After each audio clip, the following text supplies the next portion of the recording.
Namaste. Subject Engineering Mathematics for first semester BE. Name of the book author Dr. K.S.C. Sir. Module 2 Differential Calculus 2. Article number 2.3 Partial Differentiation. Assignment. Problem number 10.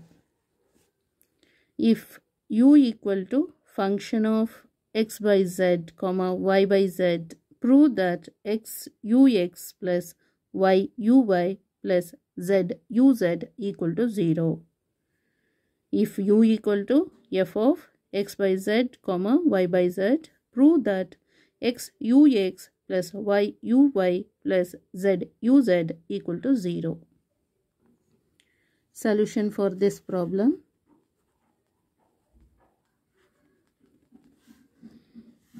So u equal to f of, ಈಗ ನಾವು ಇದಕ್ಕೆ assumption ಮಾಡ್ಕೊಳ್ಳೋಣ ಆಯ್ತಾ.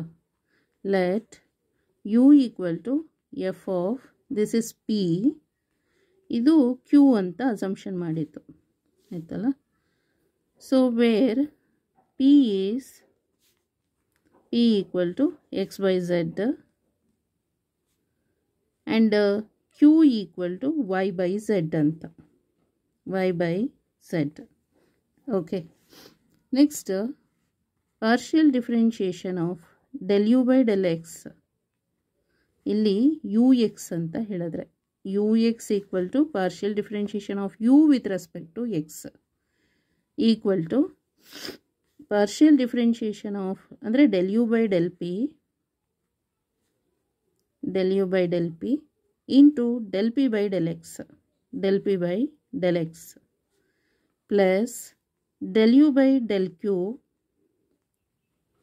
into del q by del x. So equal to del u by del p as it is, del u by del p into del p by del x. Del p by del x ಅಂತ ಹೇಳಿದ್ರೆ partial differentiation of p with respect to x. x ಇಲ್ಲಿದೆ ಅಲ್ಲ, so ಅದಕ್ಕೆ partial differentiation ಮಾಡಿದರೆ with respect to x ಇಂದ 1 by z ಬರುತ್ತೆ. Plus del u by del q into partial differentiation of q with respect to x, ಇಲ್ಲಿ x ಇಲ್ಲ ಹಾಗಾಗಿ 0 ಆಗುತ್ತೆ. ಸೊ ರಿಸಲ್ಟ್ ಏನು, ಯು ಎಕ್ಸ್ದು 1 by z del u by del p. Okay, next uy, find out uy ಅಂತ ಹೇಳಿದ್ರೆ partial differentiation of u with respect to y ಅಂತ equal to del u by del p into del p by del y plus del u by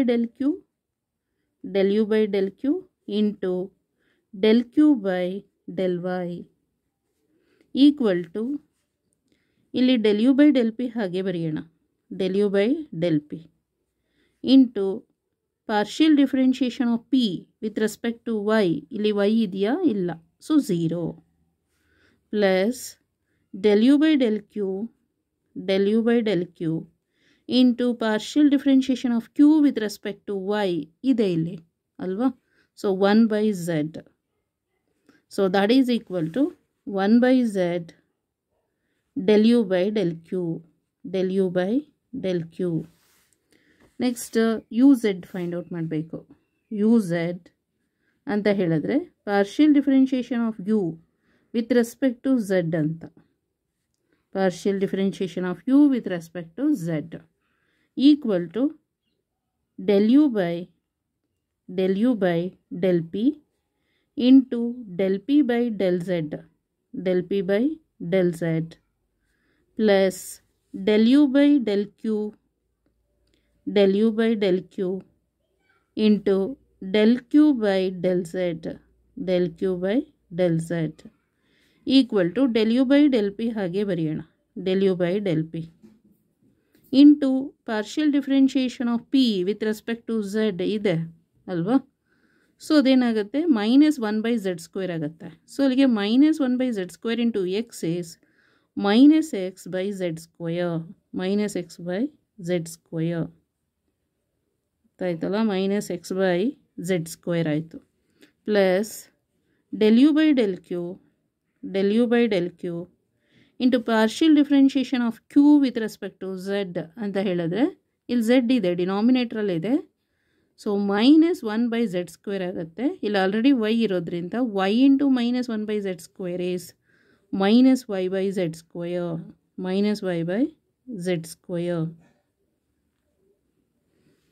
okay, next so ಇವಾಗ ಏನು ಮಾಡಬೇಕು, ಇದನ್ನೆಲ್ಲ ಇಲ್ಲಿ add ಮಾಡಬೇಕು. So LHS of the given expressions, LHS of the given expressions ಏನು ಹೇಳ್ತಾ ಇದೆ, x into ux plus y into uy plus z into uz ಏನು ಹೇಳುತ್ತೆ ನೋಡೋಣ. ಈಕ್ವಲ್ ಟು ಎಕ್ಸ್ ಹಾಗೆ ಬರೆಯೋಣ. ux ಅಂದ್ರೇನು, 1/z del u/del p plus y into uy ಏನು 1/z del u/del q plus z into uz ಅಂದರೆ ಏನು, this much -x/z² into del u/del p.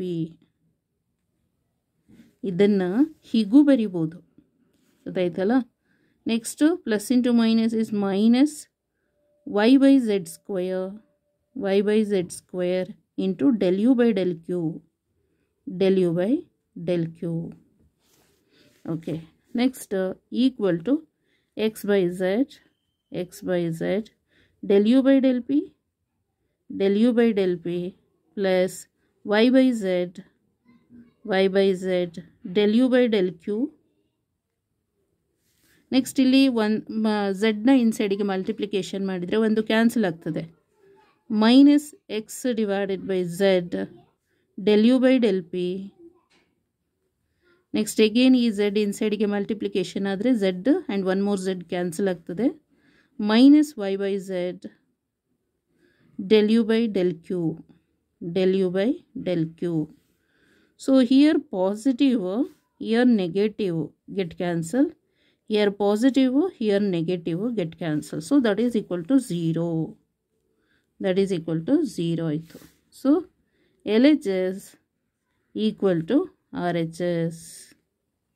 ಏನು LHS, x into ux plus y into uy plus z into uz equal to RHS ಏನು 0. Hans proved prove ಆಯ್ತಲ್ಲ, ಅಷ್ಟೇ. ಒಮ್ಮೆ ಹೇಳ್ತಾನೆ. So 10th problem assignment ಅದು ಹೀಗಿರುತ್ತೆ ಕ್ವಶನ್ಸು. ಈಗ ಅಸಂಪ್ಷನ್ ಮಾಡೋದು, let u equal to f of, ಇದನ್ನು p ಅಂತ ಇದನ್ನು q ಅಂತ. ವೇರ್ p ಈಕ್ವಲ್ ಟು ಅಂದ್ರೇನು, ನಾವು ಅಸಂಪ್ಷನ್ ಮಾಡಿರೋದು ಇದು, q ಅಂದ್ರೇನು ಇದು, ಗೊತ್ತಾಯ್ತಲ್ಲ. ದೆನ್ ux ಅಂದ್ರೇನು, del u/del x ಅಂತ. ಸೊ ಅದಕ್ಕೆ ನಾವು ಡೆರಿವೇಟಿವ್ ಬರೆಯೋಣ, ಗೊತ್ತಾಯ್ತಲ್ಲ. ಸೊ ಇದು total derivative differentiation of composition ಫಂಕ್ಷನ್ಸ್ದು, ಗೊತ್ತಾಯ್ತಲ್ಲ. Total derivative for differentiation of composition ಫಂಕ್ಷನ್ಸ್ದು ಸೊ ಫಾರ್ಮುಲಾ ಬರೆಯೋದು. ಮತ್ತು ಅದಕ್ಕೆಲ್ಲ ಸಬ್ಸ್ಟಿಟ್ಯೂಷನ್ ಮಾಡಿ ಪಾರ್ಷಿಯಲ್ ಡಿಫ್ರೆನ್ಷಿಯೇಷನ್ ಮಾಡಿದರೆ ನಮಗೆ ಈ ರಿಸಲ್ಟ್ ಬರುತ್ತೆ. ಆಮೇಲೆ ಏನು ಮಾಡೋದು, LHS of the given expressions ಇದೆಯಲ್ಲ, ಆ LHS ಬರೆಯೋಣ. ಅದಕ್ಕೆಲ್ಲ ಸಬ್ಸ್ಟಿಟ್ಯೂಷನ್ ಮಾಡೋಣ, ux uy uz ಎಲ್ಲ. ನೆಕ್ಸ್ಟ್ ಸಿಂಪ್ಲಿಫೈ ಮಾಡಿ ಪಾಸಿಟಿವ್ ನೆಗೆಟಿವ್ ಕ್ಯಾನ್ಸಲ್ ಮಾಡೋದು, 0 ಬರುತ್ತೆ. So LHS equal to RHS ಆಯಿತು. ಸೊ ಇದೇನಾಯಿತು, ಹ್ಯಾನ್ಸ್ ಪ್ರೂವ್ಡ್ ಆಯಿತು, ಗೊತ್ತಾಯ್ತಲ್ಲ. ಇಲ್ಲೇನಿಲ್ಲ, ux ಅಂದರೆ del u/del x equal to del u/del p del p/del x. ಇಲ್ಲಿ ನೋಡ್ಕೋಬೇಕು ಯಾವುದು ವಿತ್ ರೆಸ್ಪೆಕ್ಟು ಇದೆ ಅದೇ ಇರಬೇಕು, x ಅಂತಾನೆ. del u/del p ಇದು composition function of the variable p ಮತ್ತು q ಇರಬೇಕು. ಇಲ್ಲಿ x ಅಂತ ಇದೆಯಲ್ಲ, ಎಕ್ಸೇ ಇರಬೇಕು. ಸೊ del p/del x ಅಂದ್ರೇನು, ಇಲ್ಲಿ ಎಕ್ಸ್ ಉಂಟು, ಹಾಗಾಗಿ 1/z ಆಗುತ್ತೆ ಪಾರ್ಷಿಯಲ್ ಡಿಫ್ರೆನ್ಷಿಯೇಷನ್ ಆಫ್ ದಿಸ್ ಅಂದರೆ. ನೆಕ್ಸ್ಟ್ ಇಲ್ಲಿ ಎಕ್ಸ್ ಇಲ್ಲ, ಹಾಗಾಗಿ 0 ಆಗುತ್ತೆ. ಸೊ ಫೈನಲಿ ಇದು ಬರುತ್ತೆ ಯು ಎಕ್ಸಿಗೆ. ನೆಕ್ಸ್ಟ್ ಯು ವೈ ಅಂತ ಹೇಳಿದ್ರೆ ಏನು, del you by del y ಅಂತ. So del you by del P by del y ಎ ಇರಬೇಕು. ಇದು composition of the function of the variable ಆಗುತ್ತೆ. So del you by del p, ಇಲ್ಲಿ ಡೆಲ್ ಪಿನಲ್ಲಿ ವೈ ಇದೆಯಾ, ಪಿನಲ್ಲಿ ವೈ ಉಂಟಾ, ಇಲ್ಲ, 0 ಆಗುತ್ತೆ. ಕ್ಯೂನಲ್ಲಿ ವೈ ಇದೆ, 1/z ಬರುತ್ತೆ ಪಾರ್ಷಿಯಲ್ ಡಿಫ್ರೆನ್ಷಿಯೇಷನ್ ಮಾಡಿದರೆ. ಸೊ ಅಲ್ಲಿಗೆ ಈ ಆನ್ಸರ್ ಬಂತು. ನೆಕ್ಸ್ಟು ಯು ಝೆಡ್ ಇವಾಗ del you by del P by del Z, ಇಲ್ಲೂ ಝಡ್ಡೇ ಬರಬೇಕು. Del you by del Q by del Z. ಪಿನಲ್ಲೂ ಉಂಟು ಝೆಡ್, ಕ್ಯೂನಲ್ಲೂ ಉಂಟು ಝೆಡ್, ಡಿನಾಮಿನೇಟ್ರಲ್ಲಿ ಝೆಡ್ ಇದೆ. ಹಾಗಾದರೆ ಸೊ ಅದಕ್ಕೆ ಪಾರ್ಷಿಯಲ್ ಡಿಫ್ರೆನ್ಷಿಯೇಷನ್ ಯಾವುದು, ಒಂದು ಫಾರ್ಮುಲಾ ನಾನು ಹೇಳಿದ್ನಲ್ಲ, ಡಿಫ್ರೆನ್ಷಿಯೇಷನ್ ಆಫ್ 1/x n ಗೆ differentiation with respect to x ಮಾಡಿದರೆ -n/x(n+1) ಇದನ್ನು ಅರ್ಥ ಮಾಡ್ಕೋಬೇಕು. ಇದು ಎಲ್ಲೂ ಫಾರ್ಮುಲಾ ಇಲ್ಲ ಆಯಿತಾ. ಸೊ ನಾವು ಎಂಟ್ರೆನ್ಸ್ ಎಕ್ಸಾಮ್ ಅದರಲ್ಲೆಲ್ಲ ಬರೀತೀವಲ್ಲ, ಸೊ ಅವಾಗ ಶಾರ್ಟ್ಕಟ್ಟಲ್ಲಿ ಹೇಳ್ಕೊಟ್ಟಿರ್ತಾರೆ ಇದನ್ನು ಹೇಗೆ ಅಂತ. ಸೊ ಅದನ್ನು ಅರ್ಥ ಮಾಡಿಕೊಂಡು ಇಲ್ಲಿಗೆ ಸಬ್ಸ್ಟಿಟ್ಯೂಷನ್ ಮಾಡಿದರೆ ಹೀಗೆ ಬರುತ್ತೆ. ನೆಕ್ಸ್ಟು ಕೊಟ್ಟಿದ್ದಾರಲ್ಲ LHS, ಅದನ್ನು ಬರೀರಿ, ಸಬ್ಸ್ಟಿಟ್ಯೂಷನ್ ಮಾಡಿ ಸಾಲ್ವ್ ಮಾಡಿ. ಸೊ 0 ಬರುತ್ತೆ. Okay, hence proved. Thank you so much.